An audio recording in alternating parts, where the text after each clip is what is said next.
यह पदयात्रा हिंदुओं की एकता की पदयात्रा है। यह पदयात्रा देश की आध्यात्मिक और भौगोलिक स्थिति के बदलने की यात्रा है। यह पदयात्रा तलवारों की नहीं, विचारों की यात्रा है। यह पदयात्रा आंदोलन वाली नहीं है, आंदोलित करने वाली है। जय श्री राम। यह पदयात्रा हिंदुत्व और हिंदुस्तान तीनों को सुरक्षित भी करेगी और सनातन का संवर्धन करते हुए यह पदयात्रा हमारे संतों की परंपरा, हमारे संतों की एकता और हमारे सनातन की एकता का प्रतीक बनकर पूरे विश्व में उभरेगी। यह पदयात्रा केवल धीरेन्द्र कृष्ण शास्त्री की नहीं है, वो तो संतों की आज्ञा से चल रहा है। ये पदयात्रा भारत के संतों की है, सनातन धर्म की है, भारत की है, हिंदुओं की है, हिंदुत्व की है और हम सब की है। 7 नवंबर है। 7 नवंबर वो दिन है जो दिन धर्म सम्राट स्वामी कल्पात्री जी को माता का आंदोलन लेकर आए। वही दिन इससे निश्चित हुआ कि ये पदयात्रा सनातनी परंपरा को बहुत आगे तक ले जाएगी और इस पदयात्रा से लोगों के विचारों में परिवर्तन होगा और विचारों के परिवर्तन से हमारे सनातन धर्म की परंपरा के लिए जो लगातार बुखारा था तो ब्रज क्षेत्र तक पहुंचने वाली यमुना महारानी शुभ होगी। पदयात्रा का पूज्य महाराज जी ने अभी कहा, हमारे पूर्वाचार्यों में रामानंदाचार्य महाराज ने कहा, हरि को भजे सो हरि को होई, जात पात पूछे नहीं कोई। ऐसे सनातन धर्म में जातिवाद नहीं है और बनाया हुआ जो थोपा हुआ जातिवाद बनाया है उसकी दीवारों को मिटाने की है पदयात्रा। यमुना मैया 4 प्रदेशों के अंतर्गत है, उत्तराखंड, यूपी, दिल्ली और वृंदावन। चारों प्रदेशों के मुख्यमंत्री एक क्षण यदि विचार कर लें कि हम अपने अपने प्रदेश में यमुना को शुद्ध करें तो पदयात्रा की जरूरत है। यमुना का निर्मल जल बाके बिहारी पर पुनः चढ़ने लगेगा, यमुना जल से ठाकुर जी पुनः स्नान करने लगेंगे। अब बात यह है कि ये बात पहुंचाई कैसे जाए, तो जादूगर भी यदि जादू दिखाता है तो पहले डमरू बजाता है। हमने एक बार एक जादूगर से पूछा कि भाई साहब तुम औरतों को जादू दिखानी है तो डमरू काहे लेके चलते हो, डमरू का क्या खेल है? बोले डमरू का मतलब ये नहीं है कि ये जादू दिखाती है, डमरू से पहले लोगों को बुलाते हैं फिर दिखाते हैं। हमें काम बढ़िया लगा, हमका बहुत बढ़िया आइडिया है। बोले क्या आइडिया है? अरे हमका बहुत बढ़िया आइडिया है, पहले डमरू बजाएं। बोले आप डमरू कैसे बजाओगे? आप गली गली से निकलेंगे, हिंदू जागो।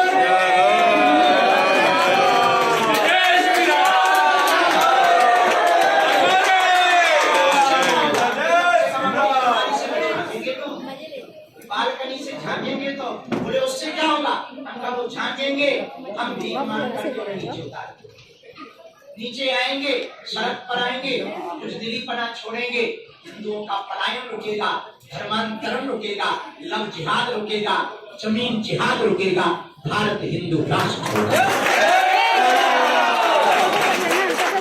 2 दिन पूर्व में पूज्य श्री राजूदास जी महाराज जी ने जो घटना बताई वो कल भी हमने कही थी, आज अतिशयोक्ति न अजीर्ण होगा।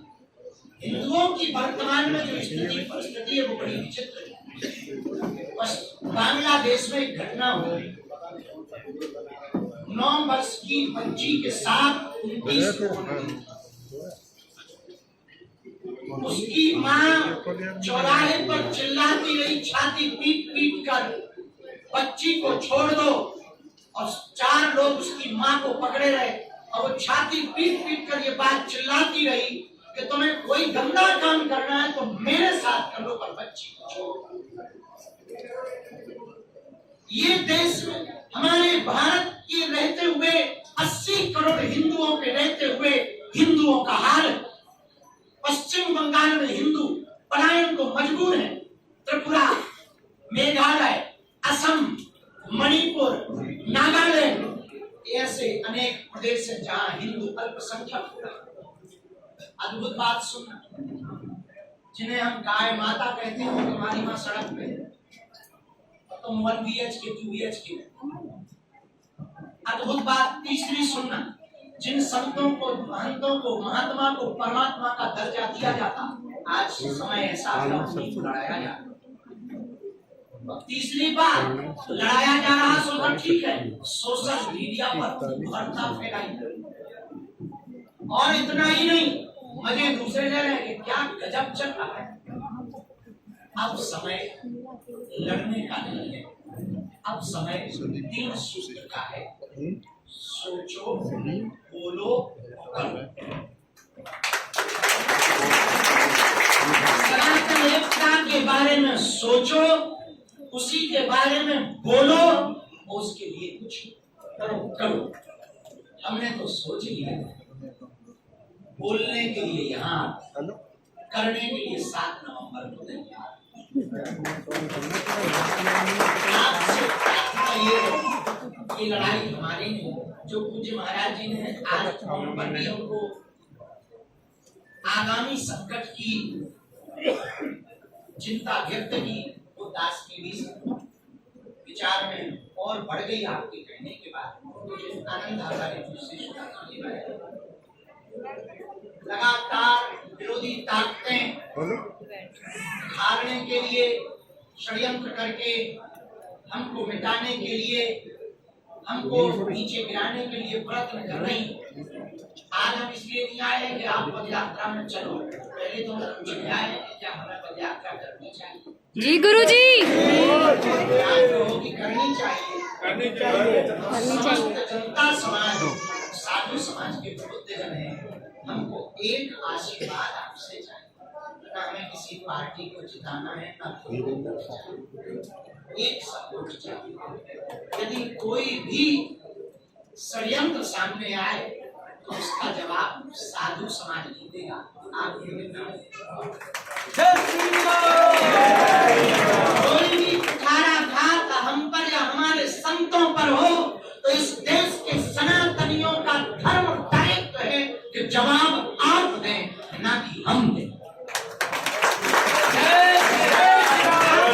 बच्चियों को बचाने के लिए, देश को बचाने के लिए, यमुना और गंगा को बचाने के लिए हम प्रयत्न करेंगे, हम प्रार्थना करेंगे, यज्ञ करेंगे, हवन करेंगे, संतों के चरण पकड़ेंगे, सरकारों से याचना करेंगे कि हमारी यमुना महारानी को बचा लो, हमारे वृंदावन को पुनः पुराना वृंदावन कर दो, मंदिरों की रक्षा करने दो और मंदिरों को बचने दो, संतों को मत लड़वाओ। लेकिन आगे की जिम्मेदारी तुम्हारी होगी कि संतों की रक्षा, ये संतों पर कुठाराघात हो तो प्रत्युत्तर तुम्हें देना पड़ेगा।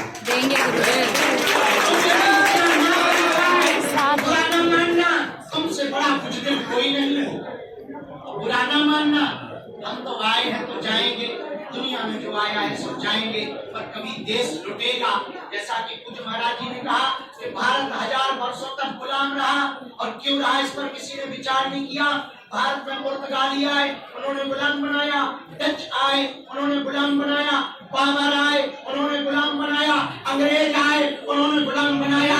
अब तुम्हारे सामने विदेशी ताकतें आई, अंग्रेजी शिक्षा आई, उन्होंने गुरुकुलों को मिटाया, कॉन्वेंट खड़े किए और गुलाम बनाने की तैयारी कर दी।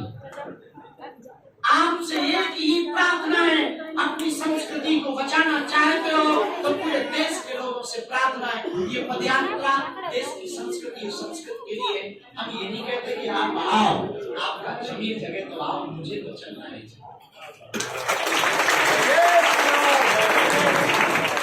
आपका हिंदुत्व का खून खोले तो आप पधारो, क्योंकि आपके आगे चलेंगे, आपके आगे चलेंगे संत, संतों के पीछे चलेंगे आप, आपके पीछे चलेंगे हम। तभी सनातन बचेगा। और हम फिर से कह दें, हमें ना भैया नेता बनना है, ना हमको वोट चाहिए। दूसरी बात कहें, हमको तो केवल सनातन का सिपाही ही रहने देना, हमें ना भगवान बनना है, ना परमात्मा बनना, संतों का दास बनना, उदासी संगोष्ठी के समय ये तो कहा कि यात्रा बहुत अच्छी है, चलनी चाहिए। एक बात जो होनी चाहिए इस पर अपने विचार किया ताकि कोई भूल ना कर जाए, ताकि से कोई गलती ना हो जाए, ताकि हम उसको सुधार कर सकें। महाराज जी का भी वर्षों की बैठक में लगभग 200 महापुरुष पहुंचे। सब ब्रजवासियों ने, सेवायतों ने, पंडितों ने, पुजारियों ने जो आशीर्वाद दिया, जो वचन दिया, उन्होंने कहा बाबा होटल तक चाय ले सो, होटल के बाद में एक लंगोटा और लंगोटिया लेके आ जाइए, बाकी को काम ब्रजवासियों ने।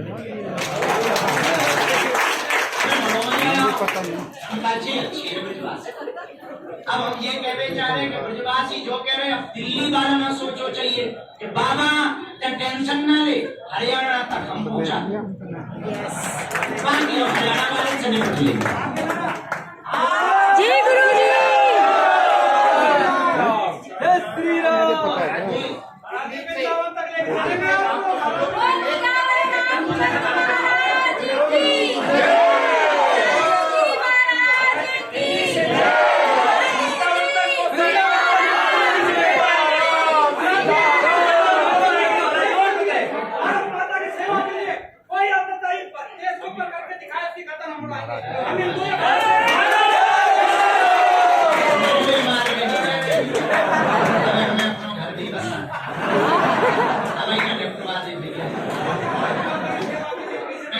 बस विचारों की क्रांति आने, दो काम हो जाए इस पद यात्रा तो सफल है। पूछो क्या? दिल्ली में यमुना इतनी शुद्ध बहने लगे कि हम लोग पूजन करते हैं।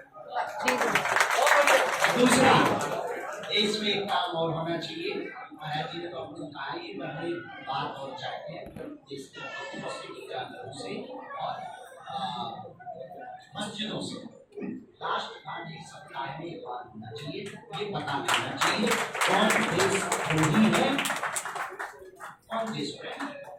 ये अपराधी नहीं, ये कार्य हो गए पदयात्रा, गो अभ्यारण, गो माता, राष्ट्र माता, ब्रज को सुरक्षित करना, मांस मदिरा मुक्त करना, ये काम यदि हो गया तो हमें लगता है कि ये विचारों में बहुत ताकत है। आप जैसे महापुरुषों से लगभग 20-20, 50-50 लोग जुड़े। कई महापुरुषों अभी महात्मा जी हैं, उनके तो 3000 गौ माता। हम तो यही कहेंगे 20-25 गौ चलाने वाले ले लो महाराज, गौ माता ही ले चले। आप तो यही हमें आज्ञा दे दो कि आप कहते ना लो बाबा जी हम अपनी पूरी गौ माता खोल दे रही हो, कोई नहीं रहेगा तो वही साथ चलेगा। जगेगी खाना चलाने वाले समझ जाएंगे कि जब गौ माता ही अपनी रक्षा के लिए दुआई मांग रही, आप तो भैया बंद कर देना चाहिए। जितने महापुरुष है कोई ऐसा नहीं है जलसाचार बनाए कि आप सब संत, कोई ऐसा नहीं महापुरुषों से 2-5 हजार लोग न जुड़े हो। हमारी पदयात्रा की हम भीख मांग रहे हैं, ये पदयात्रा सफल हो जाए और पदयात्रा यदि सफल हो जाए तो कोई अपना हमको कोई मुखिया भी नहीं बनना है। आप सब संत जो आज्ञा करेंगे उन्हीं पद चिन्हों पर चल करके इस यात्रा का जो संकल्प लिया उसकी निमंत्रण हमारा स्वीकार करो और हमें आशीर्वाद दो कि हमारी बुद्धि भी ठीक रहे और पदयात्रा भी सफल हो जाए। 7 नवंबर को 11 बजे माँ कात्यायनी माता मंदिर में 10 बजे सुबह माँ कात्यायनी माता, आदिशक्ति कात्यायनी माता मंदिर छतरपुर में हम प्रारंभ कर देंगे। यदि आपका भाव जगे तो कृपा कर देना। यही बहुत ही आदेश हरियाणा से वृंदावन तक 10 पहलवान आप सुरक्षा के लिए साथ चलेंगे, अब तो चलेंगे आपके साथ 10 सुरक्षा गार्ड। संचालक महोदय संचालक महोदय का है सबके नाम से संचालक होते हैं, बाकी हम जो महाराज जी को